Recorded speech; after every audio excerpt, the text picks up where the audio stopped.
Crash of the cold front is on its way, and that means the chance for multifaceted hazards across the state over the next couple of days. It means heavy rain and flooding, and the potential for severe storms, especially beginning this afternoon and continuing through late tonight. Let's talk about it on this Hump Day edition of the Texas Weather Roundup.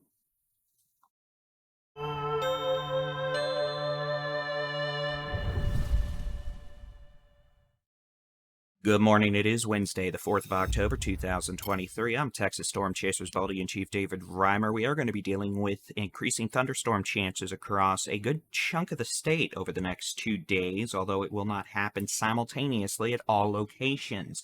We're going to have to wait for the cold front to push further south for those rain chances to increase across South Texas. But as far as the weather goes, summer is just about over, at least in terms of what Mother Nature decided was appropriate schedule-wise. And here comes fall. Let's just get started with the severe weather outlook for this afternoon into tonight. Now, we may get an early start with some of these storms, especially across portions of West Texas, Northwest Texas, and the Panhandle. We could see thunderstorm initiation occur by lunchtime. And once those storms get going, they could become rowdy with the possibility of some hail and localized damaging wind gusts. Now, you're looking at the risk here and you're saying, baseball-size hail, 85-mile-an-hour winds. That sounds pleasant, doesn't it? Let's be perfectly clear. That is with the most intense storms. Most storms are not going to be throwing out baseball-size hail at 90 miles an hour. Let's get that abundantly clear now. But we definitely could see some rowdy storms today. The highest chance for scattered severe storms, the Permian Basin, the Big Country, West Central Texas, Northwest Texas, over into Texoma and North Texas. We may end up seeing part of this upgraded to a level 3 risk. That would be the orange shading for several severe storms in later updates for portions of Northwest Texas and Texoma. And again, that wouldn't really change the hazards. It would just mean confidence has increased that we're going to see more severe storms in that geographical location. Outside of that, that isolated severe weather threat continues into portions of Central Texas, right on the border of the Western Hill Country. Pretty much just bisecting the Panhandle, kind of edging towards the Ark-La-Tex. And again, main threats will be damaging winds and large hail. The highest hail threat with the initial semi-discrete or discrete supercells this afternoon. The highest wind threat with storms once they generally start conjoining into a squall line or a cluster. Now, we're going to look at two weather models here. And the highest severe weather threat, by the way, beginning early this afternoon, we could still be dealing with some severe storms up to about 3 a.m. Thursday. Now, this is the high-res rapid refresh mod. I just wanted to show you what it is depicting in terms of timing, location, etc. We're going to pop on over and look at the North American model here in a minute, which isn't too different, which is a nice change of pace from the last week when the HER model has generally been the poor performing weather model, which is interesting since, 15 years ago, it was a good weather model, but now it's gone to garbage this year. But hey, you know what? Just throw a couple $1 billion at it. We'll fix it right up, right? And sarcasm.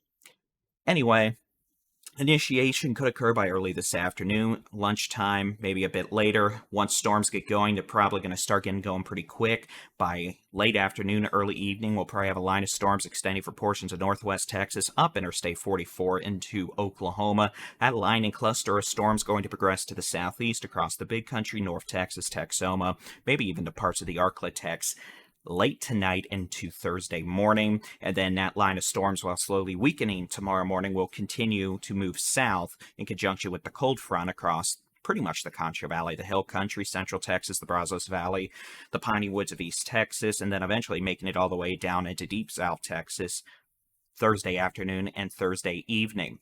Severe weather threat diminishing after about 3 a.m. tonight. Storms themselves, they're going to keep on going all day tomorrow as that cold front pushes south with a lower threat of severe storms. Now, something we do need to talk about, we are going to see scattered thunderstorms, some of which are going to be dropping quite a bit of rainfall, not associated with this cold front across southeast Texas, East Texas, eastern North Texas, and the Ark-La-Tex pretty much all day today. Heavy rainfall, the potential for some flooding there.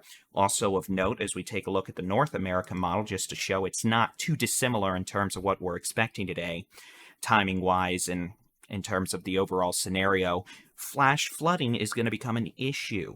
Especially tonight into Thursday morning. Highest risk zone right now appears to be from the DFW Metroplex east-northeast across northeast Texas into the Ark-La-Tex, Dallas, Sherman, Paris, Texarkana, Tyler, those areas. And that's because we could see a lot of rainfall from scattered showers and storms today before the cold front hits, then with the line of storms tonight. Here's the forecast rain totals through Saturday morning now from the Weather Prediction Center. You can see that big old bullseye of 5 to 7 inches of possible rainfall between this morning and pretty much for all intent and purposes tomorrow afternoon across the Ark-La-Tex. The potential certainly there now for flooding. Comparatively lower, but still beneficial rainfall totals back into North Texas, Texoma, all the way down Interstate 45, all the way down the Trinity River, really. From Dallas all the way down to Houston, you can see that bullseye of 5 to 7 inch rainfall totals also possible across the coastal plains towards the Houston metro, where we could see flooding today and tonight into tomorrow morning. And again, not everyone's going to see such high rainfall totals, but some folks are probably going to see over 5 inches of rain between this morning and tomorrow morning, which will cause flooding issues. And it goes without saying, if we see those kind of rainfall totals in a urbanized environment, DFW, Houston, any sort of larger towns, the flooding issues are going to be worse. So keep that in mind. And do remember that most Texas droughts, most droughts for that matter, tend to end in relatively nasty floods. So while we're not expecting that kind of a scenario, like we had in 2015, tonight, the whole mantra of El Nino this winter means we're probably going to be dealing with a lot more flooding at some point. So get ready. Temperature-wise, over the next few days, rain chances, by the way, before I digress completely, will be confined to South Texas by Friday. The weekend, honestly, across most of Texas is looking pretty darn nice weather-wise, with rain chances maybe continuing in the Edwards Plateau, deep South Texas, the Rio Grande Plains, the Rio Grande Valley, up to the coastal bend. Today, high temperatures. You can see where the cold front will have arrived in the Panhandle. Highs in the upper 60s to lower 70s. Rest of the state, we're going to be in the 90s. It's hot.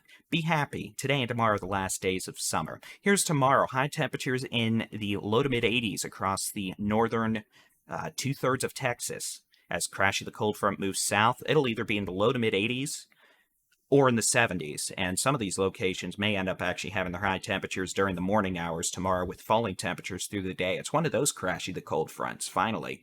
As we get into Friday, here you go. Mid to locally upper 80s across the southeastern third of Texas. Generally speaking, upper 60s to about 80 degrees. Northwestern two-thirds of Texas. Pretty darn nice Friday ahead. And then here's Saturday, a reinforcing shot of cooler air arrives. High temperatures statewide, the entire state. Generally speaking, mid-60s to upper 70s. Houston, 78, 76 in San Antonio, 73 in Austin, 69 to 70 for the Red River rivalry. Yeah, there we go.